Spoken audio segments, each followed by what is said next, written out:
श्री स्वामी समर्थ.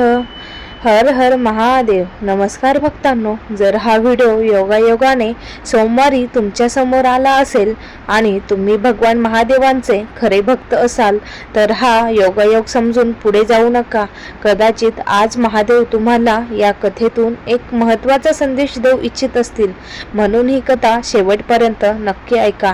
कारण आज आपण जाणून घेणार आहोत भगवान शिव स्मशानभूमीत का राहतात, यामागचं रहस्य काय आहे. नमस्कार भक्तांनो, आज आपण भगवान शिवांबद्दल असं एक रहस्य जाणून घेणार आहोत ज्याचा विचार अनेकांच्या मनात कधीतरी नक्कीच आला असेल.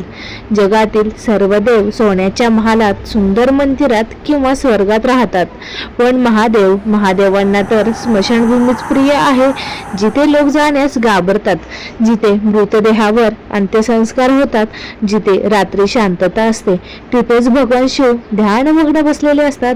पण असं का? हे फक्त एक दृश्य नाही, तर त्यामागे एक अतिशय खोल आध्यात्मिक अर्थ आहे.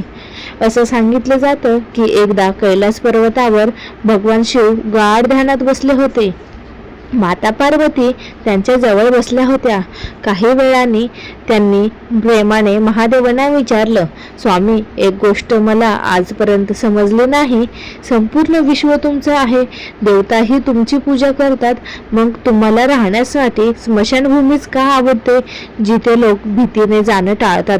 त्या ठिकाणी तुम्ही इतक्या शांतपणे कसे राहू शकतात? महादेवांनी डोळे उघडले. त्यांच्या चेहऱ्यावर हलकं हसू होतं. ते म्हणाले, पार्वती, या जगात प्रत्येक जण आनंदाच्या ठिकाणी राहण्याची इच्छा करतो, पण जिथे दुःख असतं, जिथे विरह असतो, जिथे मृत्यूची जाणीव असते, तिथे कोण जात नाही. मी त्या प्रत्येक जीवाजवळ असतो, ज्याला त्या शेवटच्या क्षणी आधाराची गरज असते. पार्वती माता शांतपणे ऐकत होत्या. महादेव पुढे म्हणाले, माणूस जन्म घेतो तेव्हा त्याला वाटतं की हे घर माझं, ही संपत्ती माझी, हे शरीर माझं. पण स्मशानभूमीत पोहोचल्यावर त्याचं काहीच राहत नाही. तिथे राजा आणि गरीब, श्रीमंत आणि भिकारी, विद्वान आणि अशिक्षित सगळे समान होतात. मृत्यू कोणताही भेदभाव करत नाही. म्हणूनच मला स्मशानभूमी प्रिय आहे, कारण तिथे माणसांचा अहंकार संपतो. महादेवांचे ते शब्द ऐकून पार्वती मातांच्या डोळ्यात आश्चर्य दाटून आले. महादेव म्हणाले, लोक स्मशानाला अशुभ समजतात, पण माझ्यासाठी तीच सर्वात पवित्र भूमी आहे. कारण तिथे कोणताही दिखावा नसतो, तिथे खोटेपणा नसतो, तिथे फक्त सत्य उरलेलं असतं. क्षणभर शांतता पसरली. कैलासावरून वाहणारा थंड वारा जणू त्या शब्दांचा अर्थ अधिक गहरा करत होता. महादेव पुढे म्हणाले, पार्वती, माणूस आयुष्यभर मृत्यूला विसरून जगतो, पण जो मृत्यूचं सत्य समजून घेतो त्याच्या मनातून लोभ, अहंकार आणि द्वेष हळूहळू निघून जातात.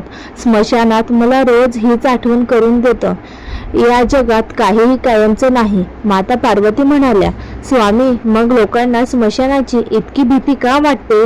महादेव हसले, भीती स्मशानाची नसते पार्वती, भीती स्वतःच्या नश्वरतेची असते. माणूस सत्यापासून दूर पळतो, म्हणून त्याला स्मशान भयावह वाटतं. इतक्यात काही शिवगण स्मशानातून परत आले. त्यांच्या अंगावर भस्म होता. माता पार्वतीने विचारलं, स्वामी, तुम्ही आणि तुमचे गण हे भस्म अंगाला का लावतात? महादेवांनी हातातलं भस्म उचललं आणि म्हणाले, हे भस्म प्रत्येक माणसाला सांगतं की कितीही सौंदर्य, कितीही संपत्ती, कितीही सत्ता मिळाली तरी शेवटी शरीर याच भस्मात विलीन होतं. म्हणून शरीराचा नव्हे तर आत्म्याचा अभिमान बाळगा. त्या दिवशी माता पार्वतींना महादेवांच्या प्रत्येक कृतीमागचं रहस्य समजू लागलं. भक्तांनो, म्हणूनच महादेवांना स्मशानवासी म्हणतात. ते मृत्यूचे देव नाहीत, ते मृत्यूच्या पलीकडील सत्याची आठवण करून देणारे महायोगी आहेत. ते आपल्याला भीती शिकवत नाही, तर भीतीवर विजय मिळवण्याला शिकवतात.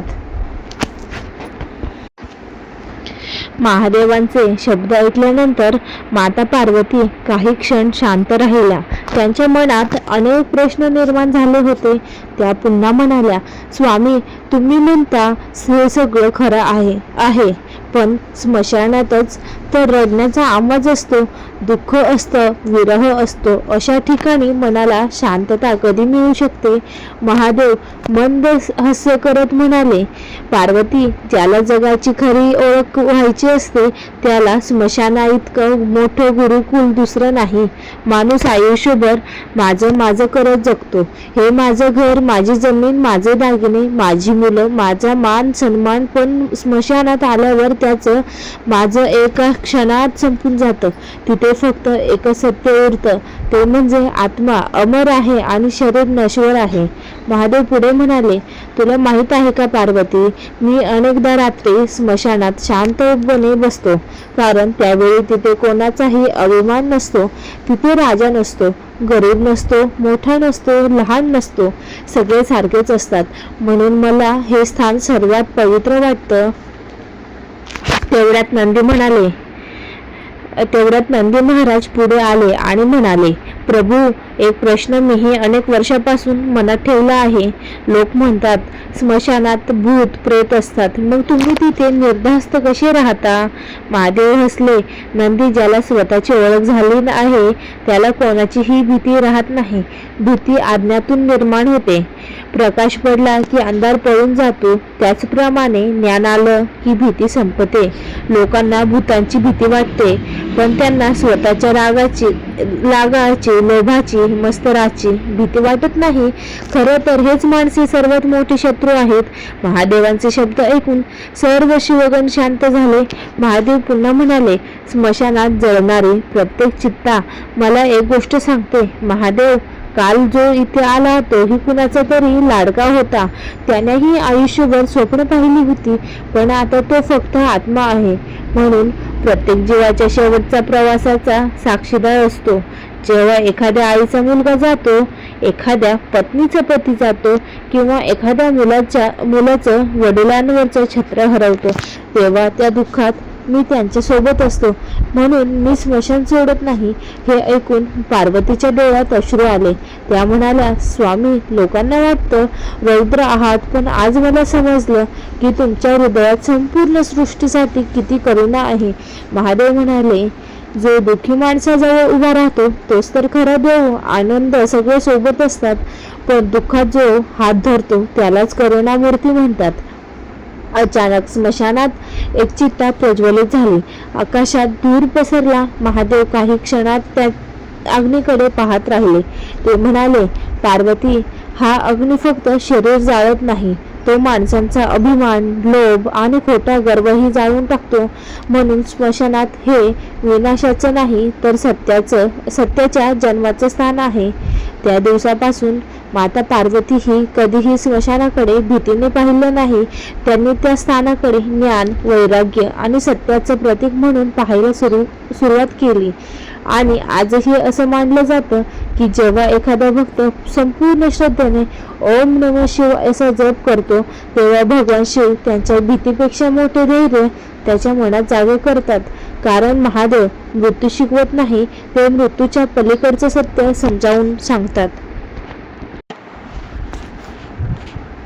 महादेवांचे हे शब्द ऐकून माता पार्वती पूर्णपणे शांत झाल्या.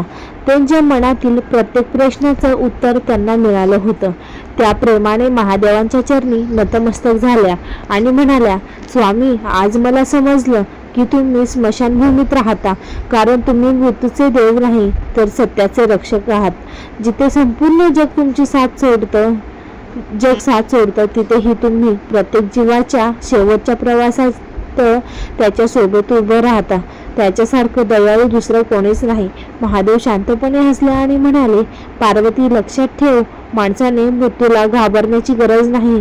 घाबरायचं असेल तर वाईट कर्मांना घाबरा, कारण शरीर एक दिवस नष्ट होणार आहे, पण कर्माचा हिशोब कधीच नष्ट होत नाही.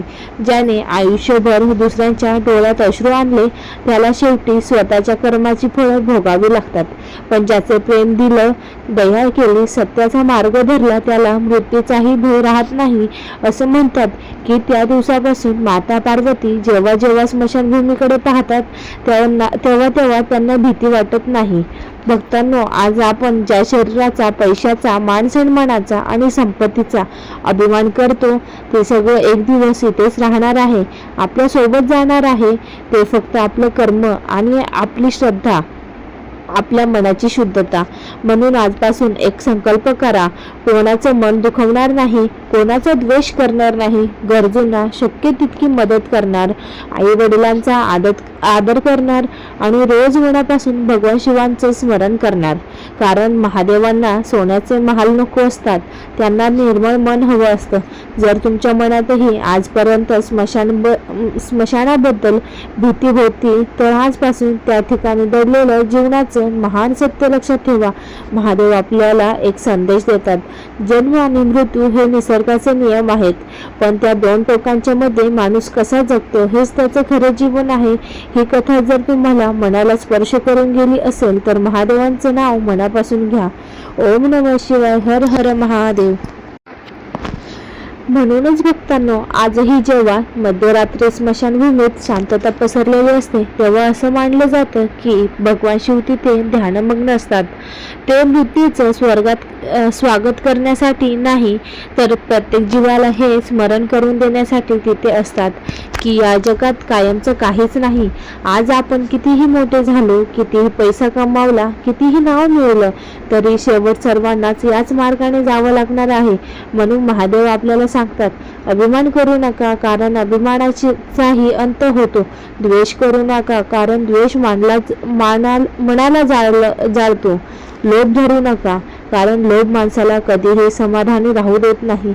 महादेवाला महाल आवडत नाहीत कारण महादेवाला अनेकदा अहंकार राहतो, पण स्मशानात फक्त सत्य राहतं. म्हणून भगवान शिवांनी स्मशानाला आपलं निवासस्थान मानलं. ज्या दिवशी माणसाला सत्याची जाणीव होते